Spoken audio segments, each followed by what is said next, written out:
François-Xavier, bonjour. Bonjour Vincent. Alors on sort de 2018 un peu groggy, secoué sur les marchés actions. Évidemment, on va s'interroger ensemble sur le potentiel que nous offrent ces marchés actions pour 2019. Quand on pose la question du potentiel, évidemment, on se pose la question des profits, de la valorisation. Les profits sont subordonnés à la croissance et puis à un certain nombre d'autres facteurs. Alors pour vous, quel est le facteur qui compte en premier ? Alors, en ce début d'année, celui qui est le plus frappant, c'est le sentiment, c'est la psychologie. Nous, chez Dorval, on analyse les marchés avec 4 piliers d'analyse, macro, micro, vous l'avez rappelé, la valorisation et la dynamique des marchés ou la finance comportementale, qui nous rappelle toujours que les marchés sont une psychologie des foules. Et là, c'est ça qui est le plus frappant en ce début d'année. On est dans le miroir inversé de l'année dernière. L'année dernière, c'était l'euphorie, le Bitcoin faisait son plus haut, enfin, ce genre de phénomène. Et là, on est dans la déprime, avec en particulier aux États-Unis, et c'est ça qui est très important, le dernier domino de l'optimisme qui tenait, qui était Wall Street, qui s'est effondré au 4e trimestre, et avec des indicateurs alors, qu'on peut appeler greed and fear, c'est-à-dire l'appétit pour le risque contre l'aversion. On peut le mesurer avec différents indicateurs. La façon dont nous l'analysons, nous, on voit bien, on est passé d'un plus haut il y a un an à un plus bas cette année. Alors en effet, c'est un indicateur que vous avez mis en courbe. Oui. C'est un indicateur d'avidité et de peur. C'est ça, exactement. Greed and fear, c'est ça. Greed and fear. Et on note en effet qu'on était sur un plus haut début 2018 Oui. et que là, Voilà. vous l'avez dit, c'est très bas. C'est symétrique, Voilà. mais très bas. Très bas. Généralement, en fait, c'est un indicateur avancé. La peur ou l'avidité. Voilà. Quand on est avide, c'est généralement qu'il faut se méfier, Oui, puisque tout le monde c'est ça. se précipite sur les actions et donc Oui. les valorisations deviennent un peu délirantes. Là, on peut considérer, au regard de cette psychologie des foules, qu'il est temps de revenir sur les actions. Alors, ce pilier-là de l'analyse est au vert. C'est ce pilier. C'est déjà Voilà. un point positif. C'est ce pilier-là qui est au vert. Alors, il faut passer Après, les il faut autres passer en les revue. autres en revue. Alors Et là, justement, voilà. la valorisation. Mm. La valorisation, est-ce qu'elle est aujourd'hui revenue à des niveaux attrayants ? Oui et non. Ah, Oui, si on prend à la fois la dynamique de 2018 et le niveau atteint dans une perspective de long terme. alors on a un graphique justement que vous avez produit. Oui, C'est la médiane des PER prospectives des valeurs du MSCI World sur longue période, Oui. depuis 2000. c'est ça. Et on constate donc, en fait, c'est une courbe qui matérialise les fluctuations des PER. C'est ça. PER moyen, Voilà. médian. Et là, on voit qu'on a eu une baisse qui est tout de même très très significative sur longue période. Donc c'est la plus forte, ça fait partie des très fortes baisses, plus de 3,5 points de baisse des PER, c'est extrêmement violent. Normalement, ça se passe quand on a soit un début de récession économique, soit un krach obligataire, soit une crise financière. En 2007 ou 2001-2002, des choses comme ça. Là, on n'a rien eu de tout ça. Donc c'est ça qui interroge. Et on a eu, moi c'est mon diagnostic, une espèce de krach politique rampant qui explique ça. Mais on va y revenir. Le deuxième point, c'est le niveau. On atteint un niveau aujourd'hui à peu près 13, sur une moyenne qui est plutôt un peu en dessous de 15. Eh bien, on voit que ce niveau, on peut aller plus bas si on a une récession, par exemple. Mais si on investit sur longue période, c'est-à-dire pour quelqu'un qui veut se constituer un portefeuille boursier sur longue période, c'est un point d'entrée intéressant. C'est peut-être pas le meilleur, on ne sait pas, mais on aura peut-être d'autres encore meilleurs, mais c'est un point d'entrée intéressant. Alors, entendu, la valorisation semble attrayante pour le long terme, mais vous l'avez dit, le potentiel d'un marché, c'est la psychologie, la valorisation et les profits. Les profits qui sont subordonnés à une métrique importante, c'est la croissance. Voilà. Or, cette croissance est en train de ralentir dans le monde. On a des interrogations quant à la prolongation du cycle américain, puisque ça fait un moment qui dure. Au mois de juin, on sera dans la 10e année de croissance, c'est du jamais vu. Et puis en Europe, on a des indicateurs avancés qui se dégradent à vitesse grand V un peu partout. Oui. Ce qui n'augure rien de bon. Donc, l'année 2018, ça a été l'année du ralentissement européen, dont l'ampleur a surpris, et du ralentissement asiatique. Les Asiatiques ont été complètement paralysés par la guerre commerciale. L'année 2019 s'annonce, selon le consensus de prévision, comme l'année du ralentissement américain, dont le rythme doit être surveillé et pose question. Et c'est là où, effectivement, il y a un défi pour les marchés. Quid du comportement des marchés financiers dans un environnement où l'économie américaine ralentit? Alors, on a vu que l'accélération de l'économie américaine en 2018 n'a pas produit d'effet bénéfique sur les marchés, puisqu'il y a eu d'autres... Pour le moins. Voilà. Donc, ce n'est peut-être pas forcément une question centrale, à condition que les investisseurs croient suffisamment au scénario dans ce qu'on appelle l'atterrissage en douceur. Le soft landing. Le soft landing. En bon français. Voilà, en bon français. Et ça, c'est conditionnel. C'est conditionnel à un certain nombre d'éléments, dont surtout la question politique générale et puis la question de la guerre commerciale entre les États-Unis et la Chine. Pour vous, c'est le point crucial? Alors, ça nous semble être un des points cruciaux pour faire la différence entre un scénario d'atterrissage en douceur et en catastrophe. Ce qui est en faveur du soft landing, pour parler encore une fois en français, c'est la baisse des prix du pétrole. Typiquement, une forte baisse des prix du pétrole, comme on a eu en 2018, ça c'est bon pour atténuer, amortir le choc du ralentissement mondial. Ça c'est très bon. Deuxième élément, comme vous savez, les taux d'intérêt restent très bas dans le monde. Donc les charges d'intérêt des gens qui sont endettés sont très bas. Et à partir du moment où les charges sont très basses, eh bien, le montant de la dette ne fait pas souffrir. Donc ça, c'est un point très important. On ne peut pas dire qu'il y ait une maturité du cycle des taux d'intérêt. Les taux d'intérêt ne sont toujours pas montés, par exemple, au Japon ou en Europe. Bon. Ensuite, vous avez le fait que, par exemple, dans une zone comme les États-Unis ou même maintenant l'Europe, les salaires montent. Et même en Europe.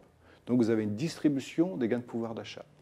Et puis, vous le voyez... Ça pourrait être même un peu attiser l'inflation. Alors justement, la bonne nouvelle en plus, c'est que dans ce qui peut faire la différence entre le soft versus le hard landing, eh bien même dans une économie, vous l'avez rappelé, aussi mûre que les États-Unis, 10 ans de croissance, vous n'avez toujours pas d'inflation. Ça, c'est très positif. Qu'est-ce que ça produit? Ça produit une Federal Reserve qui a la possibilité d'une grande flexibilité. Et qui, en plus, redevient plus à l'écoute des marchés. Jérôme Powell a clairement cette flexibilité. Tracé le chemin, voilà. J'écouterai les marchés. La flexibilité, ça veut dire quoi concrètement? Ça veut dire que j'arrive à un taux de chômage très bas, le salaire commence à augmenter, mais je n'ai pas d'inflation, et donc je peux prioriser la croissance. Si jamais les marchés, l'Asie, l'Europe, les émergents, ou même moi, ma croissance à moi aux États-Unis, qui doit ralentir parce que le stimulus budgétaire va baisser, eh bien, je peux accepter même un peu d'inflation temporairement, je peux me concentrer d'abord sur la croissance. C'est ça le message. Dans votre raisonnement, François-Xavier, j'ai le sentiment que les États-Unis constituent le pivot. C'est le pivot. Autour duquel tout s'articule. Mais est-ce que là, vous n'oblitérez pas un petit peu vite ce qui se passe en Europe et de par le monde, puisque quand on regarde les PMI, les indices des directeurs d'achat, on constate fin décembre que dans 16 pays, on a d'ores et déjà une contraction de l'activité industrielle. Et pas dans les moindres. La Chine notamment, et la Corée du Sud. Je ne parle pas de la France, où là, la situation est de plus en plus compliquée. Mais la Chine et la Corée du Sud, ce sont les grands manufacturiers du monde. Est-ce que, en fait, à force de regarder les États-Unis, on n'oublie pas un peu ce qui se passe ailleurs et on ne voit pas le signe noir qui pourrait s'y cacher? Alors l'Asie, donc, c'est la zone où le sentiment économique a le plus baissé en 2018 pour des raisons assez évidentes, qui sont le ralentissement chinois, il faut revenir là-dessus, et la guerre commerciale. Si on fait l'hypothèse, mais qui reste risquée, qu'on a une forme d'accord commercial entre les États-Unis et la Chine qui font dire aux gens, OK, le pire, la tension la plus forte est derrière nous. La tension va rester, mais le pic de la tension est derrière nous. Ça devrait plutôt aider. En revanche, là, il y a la question du ralentissement chinois qui reste. Et là, je crois qu'il y a vraiment un peu, je crois, un doute à dissiper. C'est que la Chine veut ralentir. C'est son programme. Donc, le ralentissement chinois est programmé. Est-ce qu'il est maîtrisé en temps réel tous les trimestres? Non. Parce que il faut à la fois désendetter les entreprises étatiques et en même temps maintenir un niveau de croissance suffisant. Et ça, c'est un jeu difficile, c'est un jeu d'équilibriste. Et on voit qu'en ce moment, ça se passe plutôt plus mal que prévu. Mais progressivement, le stimulus devrait produire ses effets à partir du deuxième trimestre. Donc le fait que la Banque de Chine décide d'abaisser le coefficient des réserves obligatoires pour les établissements bancaires chinois et donc libérer potentiellement 100 milliards d'euros de crédits nouveaux, c'est pas le signe qu'il y a un peu l'urgence Non, parce qu'ils l'ont déjà fait. Ils l'ont déjà fait plusieurs fois. C'est plutôt le signe qu'ils veulent continuer à produire un stimulus monétaire et un peu budgétaire aussi, qui viennent à soutenir l'économie, mais pas la réaccélérer. Le but de la Chine, c'est l'atterrissage en douceur, encore une fois. Le niveau de la dette privée en Chine n'est pas problématique? Si, il l'est, et c'est exactement pour ça que la Chine veut ralentir son économie. Mais je répète, elle veut, et je crois elle peut, puisque cette dette est à la fin détenue par les Chinois, produire ce fameux atterrissage en douceur. Au regard de tous ces éléments, vous considérez que le potentiel des marchés actions est de quel ordre? Sachant qu'on a le sentiment tout de même d'avoir connu une rupture en 2018, qu'on est sorti de cette grande vague haussière qui nous avait porté. Oui, ça c'est clair. Alors, quelle est la toile de fond qui limite en fait le côté positif des 2-3 prochaines années? D'abord, il y a une grande maturité du cycle des marchés et du cycle économique. La croissance mondiale a commencé à repartir au milieu de l'année 2009. Donc ça va faire 10 ans. Alors ok, en Europe, il y a eu une phase très difficile, en Asie aussi en 2015-2016. Donc tout n'a pas été tout droit, mais on sait où est le point bas et on sait qu'aujourd'hui, la majeure partie des pays développés a un taux de chômage très bas, la France et l'Italie étant une exception à cette règle, et que donc du coup, la marge de manœuvre pour aller plus loin devient très, très, très serrée. Donc cette maturité du cycle, ça c'est un obstacle à des gains très forts et surtout très longs sur les marchés aujourd'hui. En revanche, on l'a noté au début, il y a une psychologie très négative en début d'année et une valorisation qui redevient attractive. Donc quand on met tous ces éléments ensemble, eh bien, à condition d'éviter un scénario d'atterrissage en catastrophe qui serait par exemple motivé par une relance des tensions entre les États-Unis et la Chine ou un Brexit ou des choses comme ça qui pourraient faire mal. Donc on sait que là, la pièce est quand même hésite, hein, elle peut balancer d'un côté ou de l'autre. On est peut-être dans ces scénarios 55-45 en faveur de l'atterrissage en douceur. Donc si la politique se calme, la probabilité de l'atterrissage en douceur va plutôt remonter à 60, 65, 70. Si en revanche il y a à nouveau des tensions politiques, il faudra être très ouvert à l'idée de quelque chose d'un peu plus sévère. Donc on conserve des actions en ayant en tête le risque politique, puisque ce sont avant tout des risques politiques que vous pointez.